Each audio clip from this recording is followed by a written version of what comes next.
the second real awakening came when you and I started working together. And I was telling you all my fears about losing my hair. And you said, well, babies are born bald. Why don't you consider this a rebirth? And I was just like, oh, yeah, that's cool. Like, who gets to start over at 30? Mm-hmm. And I was like, I'm going to take that. So that was like my second opportunity. I was like, I'm going to take that. I'm going to run with it. And the day I shaved my head, June 16, I think, I didn't cry. I laughed. I laughed really hard. And I just loved the person looking back at me. Welcome to the Life is a Healing Journey podcast by yours truly, Anuschka, with a C. This podcast explores how you can create a true healthy lifestyle and live your life to the fullest in the face of any circumstance by healing and balancing your mind, body, spirit. If you are someone that's been dealing with disharmony in any area of your life and you are committed to seeking harmony, this podcast is for you. Let's start healing.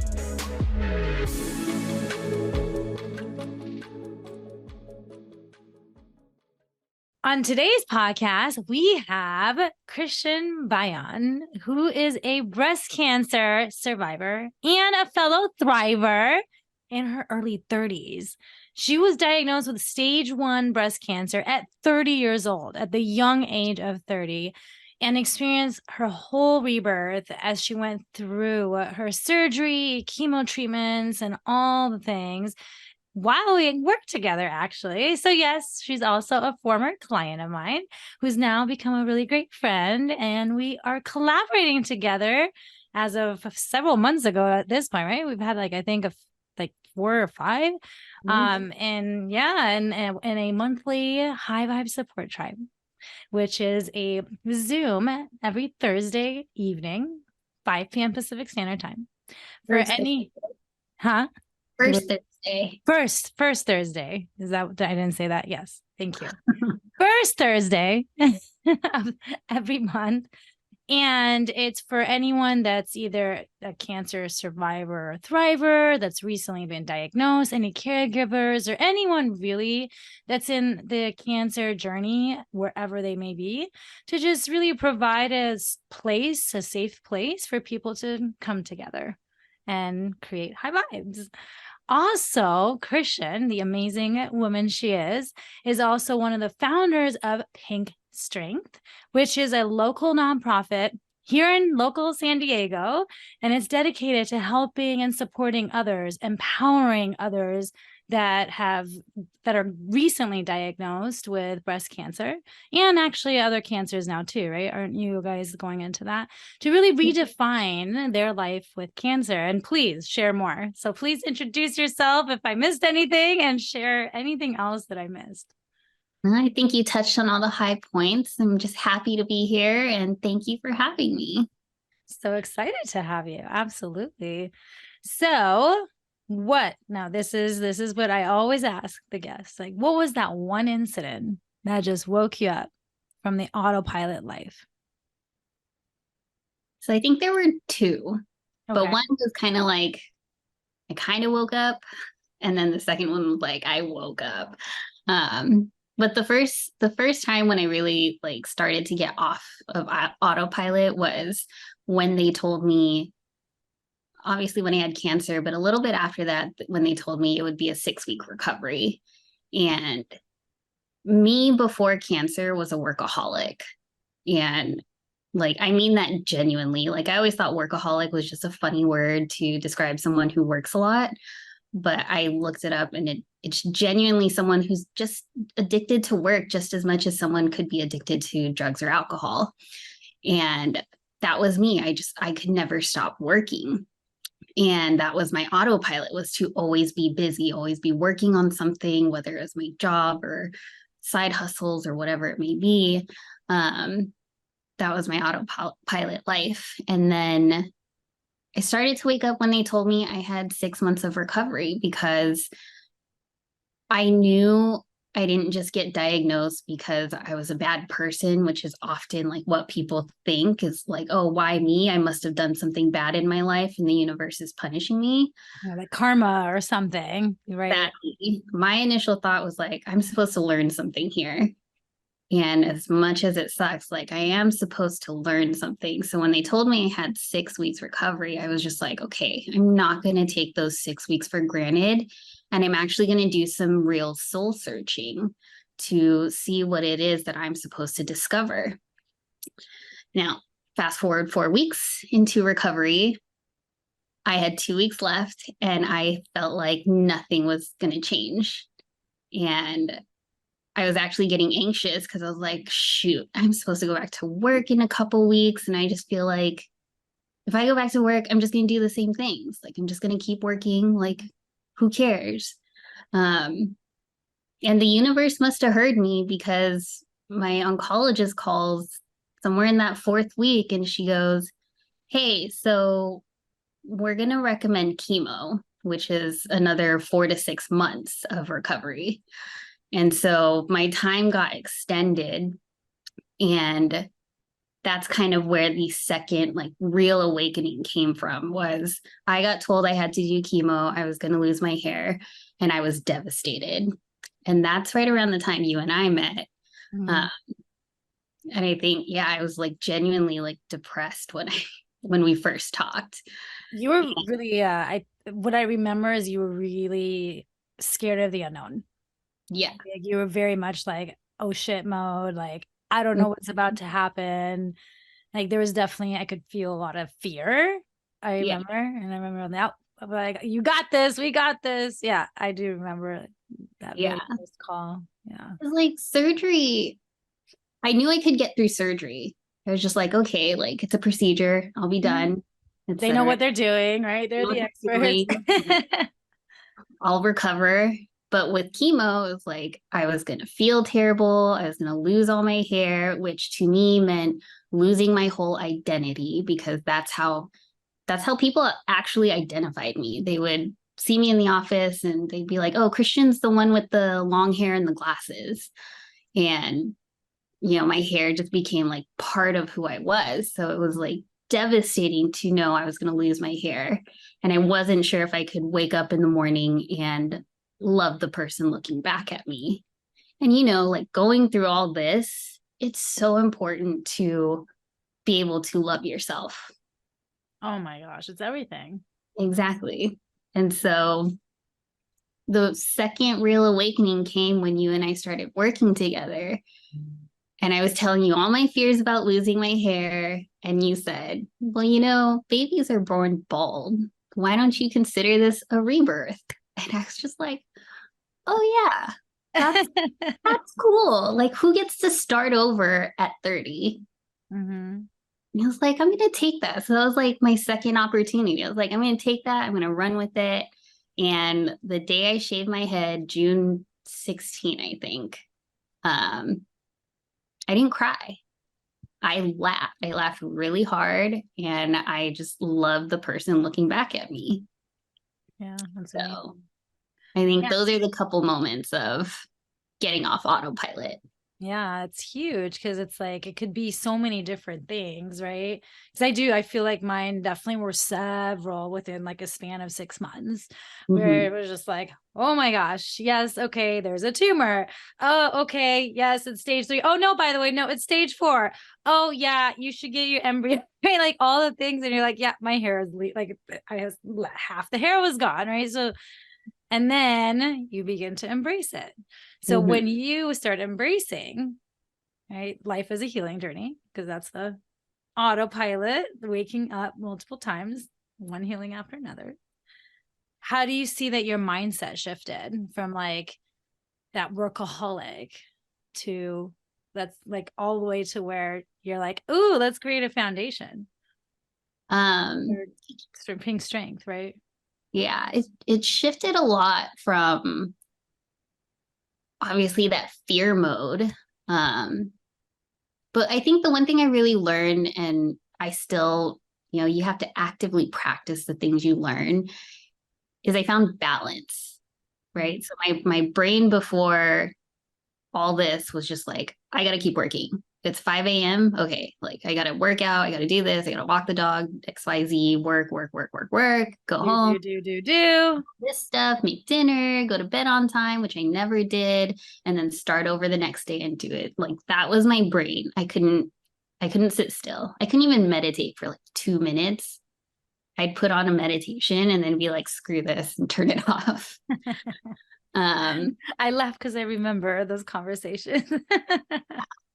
But now I really can't, like, if I really want to, I can really sit and just like have quiet. And I enjoy those moments of peace. And I don't have that stress of I have to be busy all the time anymore. And that was such a toxic lifestyle before, and now I can actually just say, all right, those 10 things aren't going to get done today. And that's okay, because I'm not going to die. I'm not going to die. Nothing, like whatever breakdowns happens, and I'll handle it then. But I actually deserve a break. I actually deserve to just chill and watch TV or meditate or go out shopping, whatever that recovery moment is. Self-care, right? Self-care. Exactly. I actually was watching a reel. I think it was today. Was it today or yesterday? And it was interesting. It was, Mel Robbins. She's awesome. And it was this one that was like, resting shouldn't be a reward. It should be a right. Like it is our right to rest. And I'm like, more so it's just, it's productive to rest, right? Which the way the society has been, I mean, thankfully things are shifting, and the way it's been, it's like, you have to be doing to be productive. And if you're resting, you're lazy, or whatever those stupid stories were, right? And now it's like, let's create new ways of living because the body needs that, right? Definitely. And that's what I think of my whole journey is like my body was telling me, hey, you got to slow down, and you actually have to like learn to take breaks and learn to find balance. And that's kind of why, like, in one sense, I am grateful for my cancer, because if I didn't have that, I would have just kept going. And who knows, if I ever would have caught it if I was paying close enough attention at the time. Oh, yeah, absolutely. That's why I say cancer is a gift, because it can really, truly wake you up when you look at it that way, right? Yeah. It's all about how you view it. And I mean, speaking of body, though, so you mentioned, like, did you notice like symptoms, or were like, for me, for instance, I had the whispers, right? I was having those little headaches, and then they just got like worse and worse, right? And I kept pushing through and drinking and doing all the things I shouldn't be doing that were unhealthy. So I'm curious, like, did you have such experience with your body at all? Nope. There was no indication. There's no family history. At least at the time, we thought there was no family history, but we're starting to notice cancer in our family now.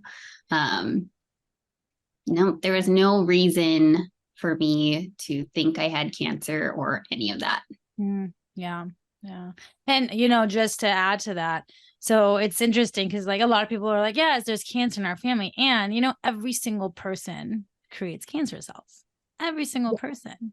So it's truly in every person, yet it's just a matter of the lifestyle, the environment, and all the things that have the cancer actually take over the body, which then makes you think like, okay, what can I do to prevent that from happening? Right. Yeah. And I actually think statistically, at least for breast cancer, it's like 80% of men, because men can have breast cancer too, men and women diagnosed under the age of 40, it's not hereditary. It's all environmental, which means it could be how you handle stress. It could be overnurturing. Yeah, breast cancer is associated with overnurturing, which is something we've learned. Yeah, it's really interesting because I remember that was one of the first questions I asked you was, where do you feel that you're over nurturing, whether it's like your spouse or family or whatever it is. And it was just like, oh yeah, totally. I'm that way. It was work was a big part of it. Yes, definitely. I do. I remember that. I know, it's crazy. It's like, what? Yeah, a little over 2 years ago at this point. Mm-hmm. So on an energy standpoint, when it comes to like your vibration, like were you low vibing, and now do you notice a difference when it comes to your like energy? Yeah, I mean, pre-cancer, all low vibes. I'd say maybe like 10% there was some high vibing moments, but I was so unaware of them. And then during cancer, like you're going to go through your ups and downs. I'd say I had more ups than downs though, because of the work we had done to really accept where I was. You know, when things got hard, I embraced that. You know, I really tried to feel through my feelings because that's something I'd never done before. And I actually moved through the low vibes a lot faster when you can accept them for what they are. And then you eventually get to the high vibes. I'd say 80% of my journey was probably high vibing. And then now I can actually tell when I'm one or the other, and when I need that reset, and that when that introvert is just like, no, you need to take a step back. Yeah. Whereas before, did you have any awareness of that? Oh, not at all. Again, it's that's the autopilot. You were totally clueless. Yeah. And so it's funny because I remember that when we were talking, that was like my thing. I was like, I'm going to get you to cry. That's everybody's thing with me still. They're still trying to get me to cry. I know. But I got some tears out of you. I do remember that. Oh, yeah. I got some tears out of you. And so, and it's like, I feel like, especially because what's your purpose? My purpose is vulnerability. Yes. And you've been embracing that. Yeah. Yeah. And I notice now after cancer, when I'm not embracing it, and I'm resisting it, because that just naturally happens from time to time, that's when things are really hard. That's when I'm low vibing, when I don't want to share with anyone, when I feel like I have to keep everything bottled up and not be vulnerable. That's when I notice the shift to low vibes. Totally. Well, that's also when the ego takes over, the survival mechanisms and all that, where it's like, let's go into protection mode and, survival mode and all the things. And then, of course, then drops the vibe for sure. Yeah. So do you prefer to be this way in life? The low vibing or the high vibing? The high vibing, the way you are now, like who you are now with your rebirth. Oh, yeah. Who I am now is just so different. Like, I don't recognize who I am. My 5-year-old self is probably super proud of me. I'm sure. And probably like, who the heck is she? No, yeah, I love when I'm just high vibing and things are just going smoothly, or they're not going smoothly, but they just kind of brush off the shoulder when you're high vibing. And it's like looking at life as it's not supposed to be 100% high vibing, because that's the whole purpose of us experiencing all the emotions too, right? Otherwise we'd like actually take granted the high vibing moments if it was always high vibing, because it would just be like nothing different, right? Exactly. So share with me some, and everybody that's listening, some other challenges that you went through during your journey. Let's see. The hair was a big one. Like that. Yeah. I just remember when my doctor said it, and I was just terrified from that moment until we actually talked about it, which was like weeks, I think. Oh, let me tell you, and I must have told you already, but I had to like cut my hair in stages.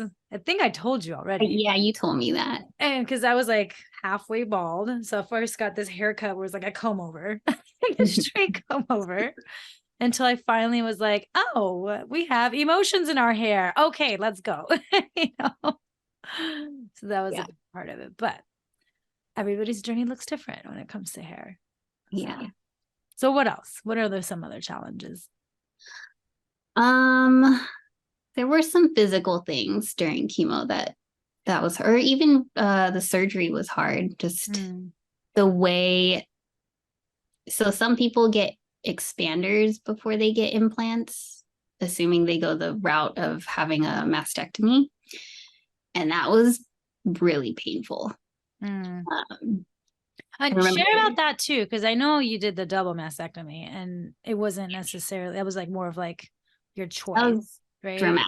Yeah, it was. The book answer for my diagnosis was to get a lumpectomy and do radiation. And a lumpectomy is just removing the tumor, essentially, and just making sure it's out of the body. And that's what the surgeons were recommending. I got two opinions and they both said the same thing, but it was the second guy who said, you know, off the record, if this was my sister, my mom, my aunt, whoever, I understand why you want a double mastectomy, which is removing all the breast tissue and the tumor. And for me, the double mastectomy just felt right. You know, I got this young and I just wanted to make sure it wasn't going to come back. And even though the percentages, I think, of it coming back wasn't that different between a lumpectomy or mastectomy, it was just for peace of mind, knowing that, hey, it can't really come back here. There's a small percentage that it can, but it's unlikely now. And yeah, it was my peace of mind why I did that. But then the recovery from it was a lot rougher than a mastectomy or the lumpectomy would have been. Yeah, I had to sleep at an angle for like weeks. I couldn't lay down flat or anything. I couldn't lay on my side or any of that. And so sleeping was really hard. Luckily, there were a lot of heavy drugs in the beginning to help. And this is before you got the expanders too, right? Or does that happen at the same time? See, this is how clueless I am about how breast cancer is. It can happen at the same time. Sometimes it doesn't. But yeah, they were able to put expanders the day they took out the breast tissue, they put in expanders at the same time. So expanders are they're kind of like implants, but they're not filled. And so the point of doing an expander is to give your skin time to heal after surgery and then slowly extend it after that. And since I had been small my whole life and I haven't had kids, so my skin's never really expanded beyond what it was, they had to kind of take that in stride and expand it slowly. Some women, they can do it right away. It's a little bit more risky to put the implant in, but not everyone will do that. So. Oh, challenges. Yep. So many. The physical challenges were not fun. Yeah. But I knew I could get through those. Yeah, you did great. So what about wins? Talking about challenges, there's got to be lots of wins too, right? So what are some wins that you can think of? During the journey, how did you thrive from it, right? Like wins, thrive. Yeah, go ahead. You thought of something. Go for it. I like that. I was just gonna say, so like I will be very clear that a mastectomy is not a boob job. You know, some people are offended when people say that. I have to make jokes out of things. It's the only way I can get through stuff. Yeah. So when I was like, oh, my boobs are killing me, great. I'm just going to get rid of them and get new ones. And I was just like, oh, maybe I'll go a little bigger. Like, I don't need to go that big, but maybe I can go bigger. And then my plastic surgeon is doing her consult with me. And I think it's like the first time we talk. And she goes, yeah, you're not really going to get bigger. You're just going to be at like your baseline. And I was like, dang it. Should I just get a lumpectomy then? And then I was like, nope, the point is to try and get rid of all the cancer. You're like, come on, a little bit something. I know. I was like, I'm going to do this. I'm going to get something out of it. But yeah, I feel you. Trust me, I feel you. Yeah. So the win out of that specific incident was after they had filled the expanders and, when it came to what size the implants were going to be, I am a little bigger than I used to be. Oh, okay. Well, that is a great one. I love it. Yeah. But I'd say a lot of the big wins are reconnecting and with a lot of people I had lost connections with. I just, over time, you don't talk to everybody from high school anymore, or, different family members. And as I shared my journey, because I decided to share it publicly through social media, old friends, old classmates, family I had never met before would start to message me, and I started to learn about the impact I would have on them. And, I had an old coworker message me saying she had been following my story. I worked with her, mind you, maybe like 6 months or less at one of my first jobs ever. And she randomly messaged me somewhere in my treatment, and she goes, I've been following your story, and I randomly checked myself, because often at our age, yes, we're told to check ourselves and do regular breast exams, but we don't do that. And she said she randomly checked herself, found a lump, and then she found out that it's an incredibly rare type of breast cancer. Like, oh, wow. I'm not quite sure if today she's still in treatment because the doctors don't know how to treat it. That's how crazy. rare it is. Wow. Or if she's like out of it because they've done all they can.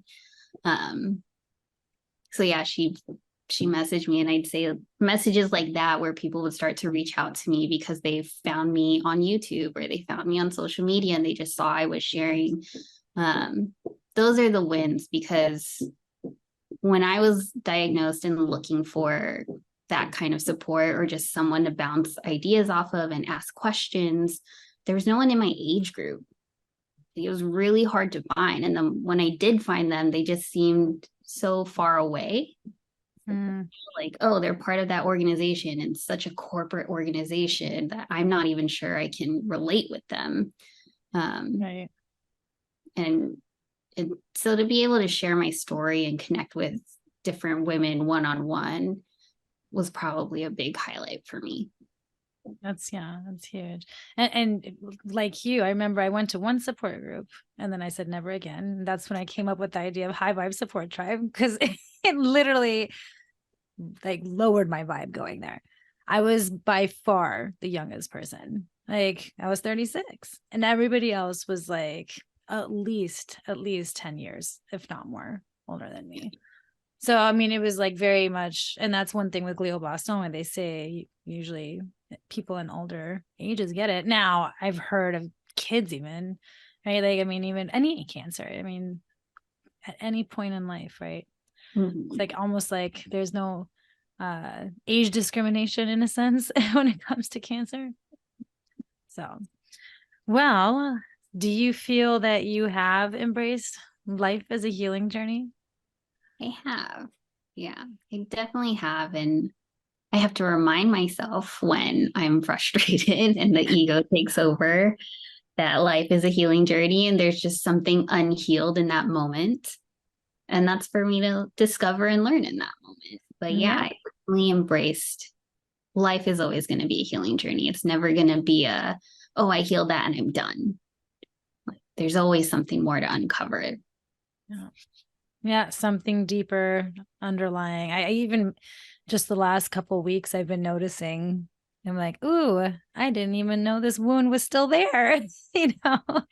So it's like, that's why I'm always telling people, like, if you're getting triggered, well, what is it within you that's getting triggered by another person, right? Rather than blaming others for your own shit, really, and healing it, because life is a healing journey. Mm-hmm. Well, so what's coming up? Let's share more about Pink Strength. What's coming up? Because something exciting is happening. Pink Strength is ultimately like the biggest win out of my whole journey of being a nonprofit from nothing. Absolutely zero. Yes, exactly. Yeah. So Pink Strength is a local nonprofit here in San Diego. Um, Primarily, we support breast cancer patients under 40, but obviously, if anyone comes to us with support, whether they're over 40 or different cancer, we're going to do whatever we can to help them. Our mission is to really help them redefine their life with cancer, which is something, I kind of learned along the way, especially when we were working together. Like, you can redefine what this looks like. Um, and so we do that a lot of different ways. We have care packages. I just dropped one off yesterday for a chemo patient. We do our high five support Zoom calls with you, which we collab on. We have our breast cancer WhatsApp where all the girls just chat, share their war stories and their scars and their wins. We do a lot. We do a lot of A vision board. That vision boards. Which we did actually the last High Vibe Support Tribe. We actually did that. It's something new. And I mean, it's something very powerful though. Yeah. I'd say the one thing that sets Pink Strength apart from like other organizations I've seen is we do try to focus on different aspects of health, the mind, body, spirit, right? We gave a care package that includes the vision boards, which is a mental health tool to really have you envision a future to live into. That was something I learned from you. I learned from another survivors to envision the future that you want to live into. And so we give them this reusable vision board from my friend's company. Shout out to the Incrediboards team. And they can put whatever they want on there to really live into that future. So that's one of the things we put in there. The body part, we try to give them things that'll help them through their chemo, like the cold cap and the cold glove socks to help with neuropathy and things like that. Because if we could take away as many little worries as possible, and like when you're going through it, these are not little worries. But if we can take away as many things as we can on our road to growing, like that's what we're going to try and do with patients. So that's all the different things. Yeah, it's amazing. And the amount of people you've all helped, what it takes to create all these different events, it takes a team, it takes a village. And you have that behind you. You have like a village behind you that are volunteering their time.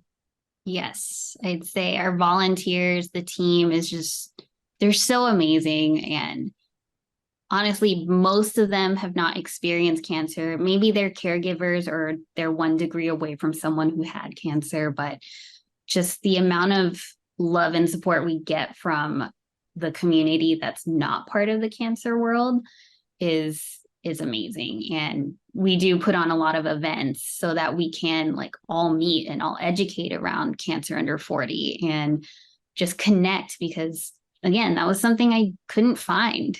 You're the closest person to my age. I know. But yeah, we do a lot of that. And we actually have a big event coming up October 1st. For those locals in San Diego, mark your calendars. Mark your calendars. 3rd annual fundraiser. It's called IMUA. IMUA is Hawaiian to move forward with strength, or to move forward, and with strength we kind of added. And that's IMUA, right? IMUA. Yeah.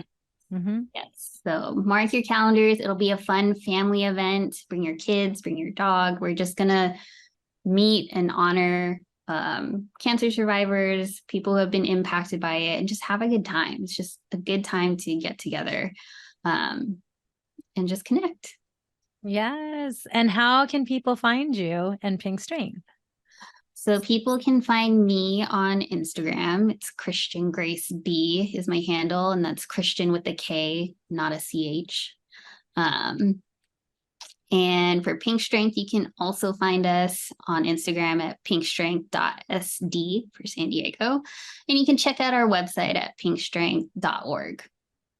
Awesome. Well, thank you so much, Kristian, for being my guest and a great friend of mine. I'm so grateful for you and for having you in my life. And we're going to go do some rage room stuff in a week or two. I don't remember, it's in my calendar somewhere. So that said, anyone that's listening, if you got a rage room in your city, go do it. Go and release some of that anger, because emotions are meant to be released and not suppressed or repressed or whatever. Get it out. Again, thanks for having, I say that every time. Thanks for having me. No, thanks for joining me. Thank you for having me. And stay tuned for, or subscribe to not miss next week's episode on the mind. Thanks so much, everybody. Thank you for listening to Life is a Healing Journey podcast. You are here to peel and heal one layer at a time, to live your life to the fullest in the face of any circumstance, while embracing a life filled with love, joy, and peace. If you are in disharmony in any area of your life and truly desire to be in harmony and committed to elevating your health and well-being, I'm one click away. Find me at healingwithanuschka.com. And remember, that's Anuschka with a C. And if you like what you heard, please subscribe and share this podcast with your loved ones. Get your healing on. Until next time.